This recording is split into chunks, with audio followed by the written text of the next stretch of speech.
வணக்கம் மக்களே, நான் தான் ஜாக்சன். இன்றைக்கி நம்ம ஏப்ரல் 18 மற்றும் 19 கரண்ட் அஃபேர்ஸ் பார்க்க போகிறோம். அதுக்கு முன்னாடி நீங்கள் ஏதாவது டெஸ்ட் பேக்கேஜ் வாங்கினுச்சுன்னா கீழே IBPS கேட் லிங்க் வச்சிருக்கேன். அந்த டெஸ்ட் பேக்கேஜ் வாங்கி நீங்கள் யூஸ் பண்ணிக்கோங்க மக்களே. கொஞ்சம் டிலே ஆயிடுச்சு, நேற்று லீவுனால கரண்ட் அஃபேர்ஸ் வரல. ஸோ இன்றைக்கி போட்டுருவோம். ஸோ யாரும் ஃபீல் பண்ண வேண்டாம். அது மட்டும் இல்லை, இந்த கரண்ட் அஃபேர்ஸை மட்டும் படித்தா போதுமான்னு நிறையா மக்கள் கேட்குறாங்க. இது நான் உங்களுக்கு ஒரு ரிவிஷன் மாதிரி சொல்லித்தரேன்.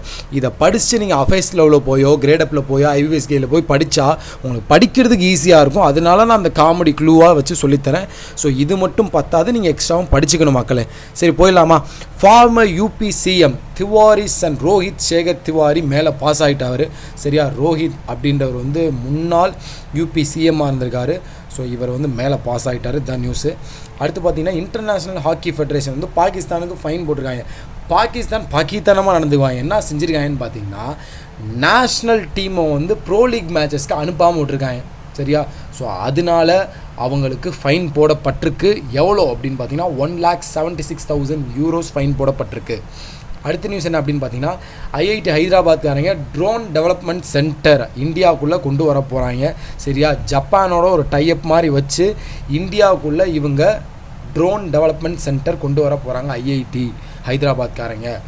அடுத்து பார்த்தீங்கன்னா BOM பேங்க் ஆஃப் மகாராஷ்டிரா வந்து M1 எக்ஸ்சேஞ்ச் ட்ரெட்ஸ் அப்படின்ற பிளாட்ஃபார்ம் அவங்களோட சேர்ந்து MSME பில் டிஸ்கவுண்டிங்க்கு வந்து ஒரு பிளாட்ஃபார்ம் கொண்டு வராங்க அப்படின்றது தான் இதில் சொல்லியிருக்காங்க. ஸோ அவங்க MSME பில் டிஸ்கவுண்டிங்க்கு ஒரு பிளாட்ஃபார்ம் கொண்டு வர போகிறாங்க. அதுக்கான டைப் தான் அது அப்படின்னு நான் வச்சுக்கோங்க. அடுத்து ஸ்ரீலங்கா ஃபஸ்ட்டு சேட்டலைட்டை வந்து லான்ச் பண்ணியிருக்காங்க. அதுக்கு பேர் என்னன்னு பார்த்தீங்கன்னா ராவணா 1. சரியா, எப்போயும் ராமநாடகவர் ராவணன் தான் இருக்கணும் அப்படின்றாங்க. ஸோ ராவணன் 1. ஸ்ரீலங்கானாலே ராவணா ஃபேமஸ்ஸு. ஸோ ராவணா 1 அப்படின்னு வச்சுக்கோங்க. ஸோ அடுத்த நியூஸ் என்ன அப்படின்னு பார்த்தீங்கன்னா, நேபாளும் ஃபஸ்ட்டு சேட்டலைட் லான்ச் பண்ணியிருக்காங்க. நேபாளி சேட் 1 அப்படின்றத ஞாபகம் வச்சுக்கோங்க. ராவணா 1 வந்து ஸ்ரீலங்கா, நேபாளுக்கு நேபாளி சேட் 1 அப்படின்னு வச்சுக்கோங்க. அடுத்து பார்த்தீங்கன்னா ஸ்பானிஷ் டான் குவிசோட் அப்படின்ற ஒரு புக்கு இருக்குங்க. சரியா, இது வந்து ரொம்ப பைபிளுக்கு தான் ரொம்ப டிரான்ஸ்லேஷன் ஆகிருக்கு. அதுக்கப்புறம் இந்த புக்குக்கு தான் ரொம்ப டிரான்ஸ்லேஷன் இது எடுத்திருக்கு அப்படின்னு சொல்கிறாங்க. என்னென்னா, மேன் புக்கர் ப்ரைஸ் வாங்கின ஒரு ஆத்தர் சல்மான் ருஷித், சரியா, அவரோட ஒரு நாவலை தழுவி எடுக்கப்பட்டதான் இந்த டான் குவிசோட் ஸ்பானிஷ் அது புக்கு அப்படின்னு சொல்கிறாங்க. ஸோ பைபிளுக்கு அப்புறமா அதிகமாக டிரான்ஸ்லேட் பண்ணப்பட்டது இந்த புக்குன்ற மாதிரி பேசிக்கிறாங்க. அடுத்த நியூஸ் என்ன அப்படின்னு பார்த்தீங்கன்னா, டைம்ஸ் லிஸ்ட்டு 100 மோஸ்ட் இன்ஃப்ளூயன்ட் பீப்புளில் வந்து 3 பேர் இடம் பிடிச்சிருக்காங்க.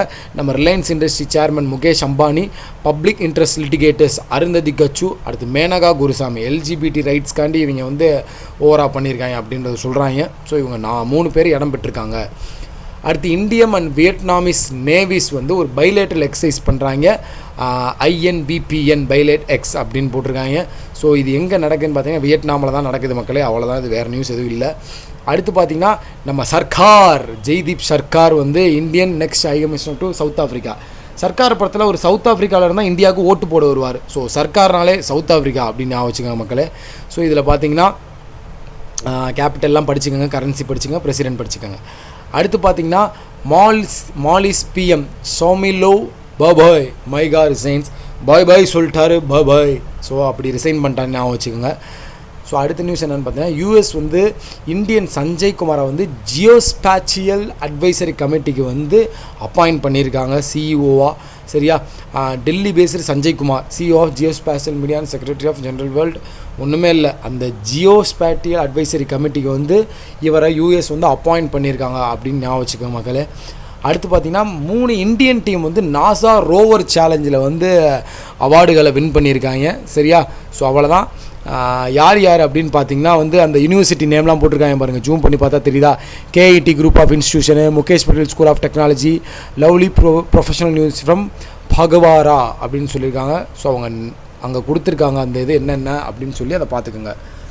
அடுத்த நியூஸ் என்ன அப்படின்னு பார்த்தீங்கன்னா, பந்தன் பேங்க் வந்து மெர்ஜ் ஆகுறாங்க குரூப் ஃபினான்ஸோட. குரூப் ஃபினான்ஸ் வந்து HDFCயோட ஒரு சப்சிடரி. ஸோ அவங்க இந்த அப்ரூவல் வந்திருக்கு, அப்ரூவல் ரிசீவ் பண்ணியிருக்காங்க இந்த ரெண்டும் மெர்ஜ் ஆகிறதுக்கு. ஸோ பந்தன் பேங்க் குரூப் ஃபினான்ஸை டேக் ஓவர் பண்ண போகிறாங்க. அடுத்த நியூஸ் என்ன அப்படின்னு பார்த்தீங்கன்னா, ET மணி அப்படின்னு ஒன்று இருக்குது. ஸோ இந்த இடி மணின்றது வந்து ஒரு மியூச்சுவல் ஃபினான்ஸு. இவங்க வந்து யூபிஐ ஆப்பை வந்து ஃபஸ்ட்டாக இன்டகிரேட் பண்ணியிருக்காங்கன்னு சொல்லி ஒரு நியூஸ் வந்திருக்கு. ஸோ ஒரு மியூச்சுவல் ஃபினான்ஸ் கம்பெனி வந்து இன்டகிரேட் பண்ணுறது ஃபஸ்ட் டைம் யூபிஐ இன்டகிரேட் பண்ணுறது தான். அடுத்த நியூஸ் என்னென்னு பார்த்தீங்கன்னா, இவ்வளோ நாள் வந்து நம்ம ₹1 நோட்டில் யார் சைன் இருக்குன்னு கேட்டால் ஃபினான்ஸ் மினிஸ்டர் சைன் இருக்குன்னு சொல்லி, ஃபினான்ஸ் மினிஸ்டர்ன்றேன் பார்த்தீங்களா, ஃபினான்ஸ் செக்ரட்டரி சைன் இருக்கும் ₹1 நோட்டில் கரெக்டாக. மற்ற எல்லாத்துலேயுமே போன கவர்னரோட சைன் தான் இருந்துச்சு. இப்போ நம்ம ₹50 புதுசாக வந்திருக்கு பார்த்தீங்களா, அதில் சக்திகாந்த் தாஸ் சிக்னேச்சரை போட்டு வெளியிட ஆரம்பிச்சார். ஸோ இப்போ வர ₹50 நோட்டில் சக்திகாந்த் தாஸோட சிக்னேச்சர் தான் இருக்குது.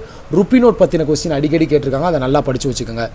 அடுத்து ஐஎம்எஃப்பும் வேர்ல்டு பேங்க்கும் வந்து லேர்னிங் காயின் அப்படின்னு வந்து ஒன்று லான்ச் பண்ணியிருக்காங்க. பிளாக் செயின் டெக்னாலஜியை வந்து எக்ஸ்ப்ளோர் பண்ணுறதுக்காண்ட லேர்னிங் காயினாலே ஐஎம்எஃப் வேர்ல்டு பேங்க் அப்படின்றத மறந்துடாங்க மக்களே. அடுத்து பார்த்திங்கன்னா கனரா பேங்க் தான் ஃபஸ்ட்டு பப்ளிக் செக்டர் பேங்க் தான். ஆர்பிஐ இஎம்வி சிப்பை வந்து மேண்டேட் பண்ணுது. இஎம்வினா உங்களுக்கே தெரியும், யூரோப்பே மாஸ்டர் விசா சிப். இதை இப்போ மேண்டேரி பண்ணதில் ஃபஸ்ட்டு இவங்க தான், கனரா பேங்க்னு தான் சொல்கிறாங்க. இந்த இஎம்வி சிப் பற்றி கூகுளில் போட்டிங்கனாலே வருங்க. இது ஒரு செக்யூர் பேமெண்ட்காண்டி யூஸ் பண்ணுற ஒரு சிப்புங்க, ஏடிஎம் கார்டில் இருக்கும். அடுத்து சிங்கப்பூர் சங்கி ஏர்போர்ட்டில் வந்து பெரிய வாட்டர் ஃபால் ஒன்று இருக்குது. டாலஸ்ட் இன்டோர் வாட்டர் ஃபால் இருக்குது. ஸோ இது பெஸ்ட் ஏர்போர்ட் இந்த வேர்ல்டுன்னு சொல்கிறாங்க. டாலஸ்ட்டு வாட்டர் ஃபால் வந்து சங்கி ஏர்போர்ட்டில் இருக்குது அப்படின்னு சொல்கிறாங்க. இன்டோர் வாட்டர் ஃபால்லே டாலஸ்ட்டு சிங்கப்பூர் சங்கியில் இருக்குது. அடுத்து பார்த்திங்கன்னா வேர்ல்டு ஹெரிட்டேஜ் டே April 18 அப்படின்னு சொல்கிறாங்க. ஸோ 18 ஏஜ் ஆயிடுச்சுன்னா ஹெரிட்டேஜ் சைட்லாம் சுற்றி பார்க்க போகலாம் அப்படின்னு நான் வச்சுக்கோங்க. ரூரல் லேண்ட்ஸ்கேப்ஸ் தான் அதோட தீம். ஸோ மக்களே, கொஸ்டின் செஷன் போயிடலாமா? குரூப் ஃபினான்ஸை யார் வாங்க போகிறாங்க அப்படின்றத கமெண்ட் பண்ணுங்கள். ஓகே. ஸோ அடுத்த கொஸ்டின் வந்து அந்த ஸ்ரீலங்கா விட்ட சேட்டிலைட்டுக்கு பேர் என்ன? சரியா, நேபாள் விட்ட சேட்டிலைட்டுக்கு பேர் என்ன? இந்த 3ஐயும் கமெண்ட் பண்ணுங்கள். ஸோ கரண்ட் அஃபேர்ஸ் இது மட்டும் படித்தா பத்தாது, இதை பார்த்துட்டு போய் மற்றது படிக்கும்போது உங்களுக்கு ஈஸியாக இருக்கும். அதான் நான் இவ்வளோ ஸ்பீடாக சொல்கிறேன். இது டக்குன்னு உங்கள் மைண்டில் நிற்கும், அதனால தான் க்ளூ வச்சு சொல்கிறேன். ஸோ உங்களிருந்து விடைபெறுவது உங்கள் ஜாக்சன். டிங் டிங் டிங்.